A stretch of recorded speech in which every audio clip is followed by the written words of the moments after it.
Hi, we have blue skies and smooth seas ahead now as we reach part 3 in our exploration of the emotion called love.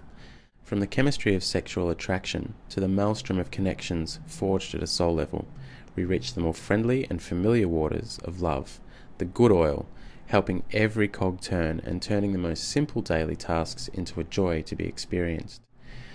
We are now in the protected bays of friendship and familiarity, where with the right skills and tools, healthy and lasting bonds of attachment are formed. So what is love as attachment, and why do we form these bonds? I think we all long to be loved by people who know and understand us, by friends and family that sense our potential while also knowing our limitations and our fears. We want the nourishment and challenges that help us to grow while also feeling secure that more won't be asked of us than we're able to give, and that we will not be ridiculed for our mistakes or abandoned for any reason at all. I think that men want all of this as much as women, but sometimes perhaps they fear that too much will be expected of them in a relationship, and they can also expect too much from a wife. If you have a healthy attachment to someone, you'll want to give them your best because you feel loved and safe with them. So attachment forms solid families and safe homes where children and adults alike can learn and grow together. It's sad that to many people this might sound like a fairy tale. I see very few healthy attachments in the role model families on TV or in the movies. Unfortunately, it seems that cynicism and sarcasm have become the norm. But if a family as dysfunctional as ours could rebuild our attachments in a healthy and functional way, I know that anyone can.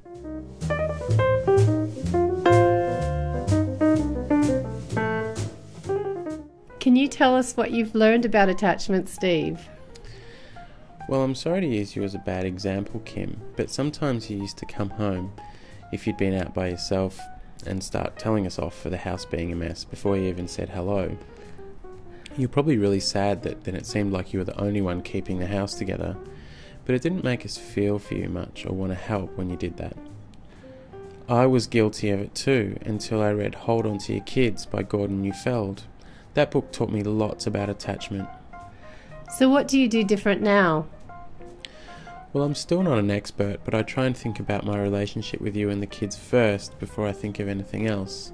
Like with our son, even if I'm angry about something like him buying songs on iTunes without our permission, like I found out the other day, I still said hello to him warmly that day when he came home, and I showed him that he was safe and that I liked him before I brought it up.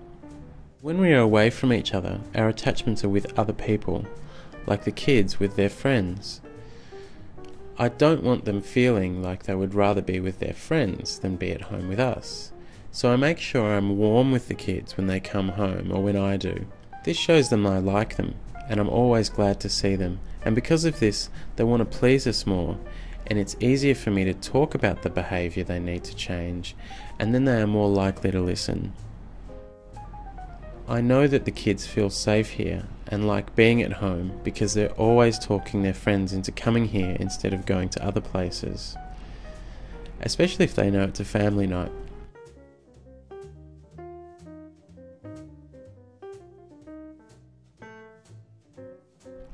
It can be very tough to build this connection at first, and so it takes some courage and skill.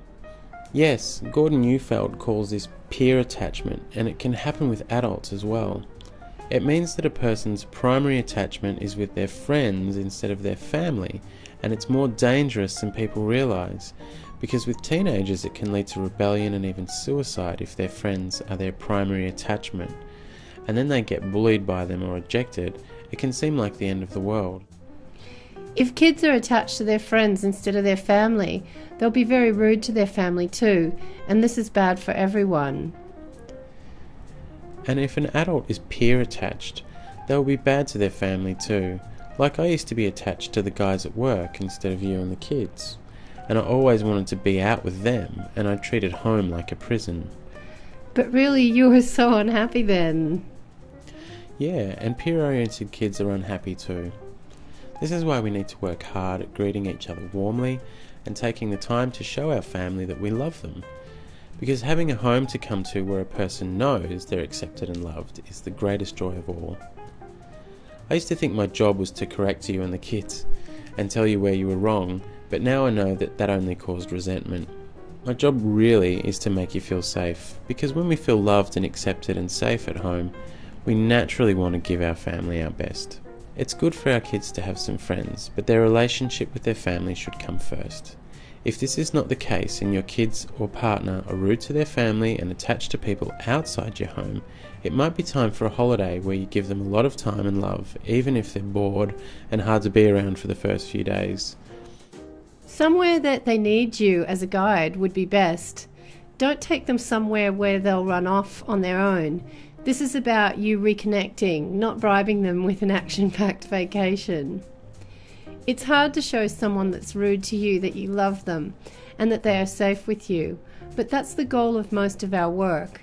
Again, this does not mean tolerating abuse. If someone is violent, for instance, having the police inform them of what the consequences of this behaviour will be, and even having them put in jail if that's what needs to happen to keep your family safe, may be the only way that you can show this person that they're safe with you. You can still stand by them through this and tell them that you'll not stop loving them. If someone is violent, they need to experience the consequence of their actions, and you can't protect them from themselves. There is more on this in Back from the Looking Glass, if you need this advice. I learned that I was safe with Kim when she stopped letting me make trouble just to get my own way or to cover my tracks. When she started to greet me warmly and give me and the kids her best, but refused to put up with my bad behaviour, I started to feel safe. I know now that feeling safe is what love should be about. While my kids are small, I can be something solid and loving for them, and help them regulate their emotional storms till they learn to regulate and learn from them themselves. This is emotional intelligence.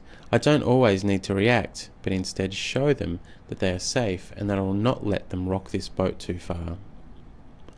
Thanks for tuning into this episode of the Love Safety Net Love Boat Cruise. There's more little movies like this at our site, www.thelovesafetynet.com.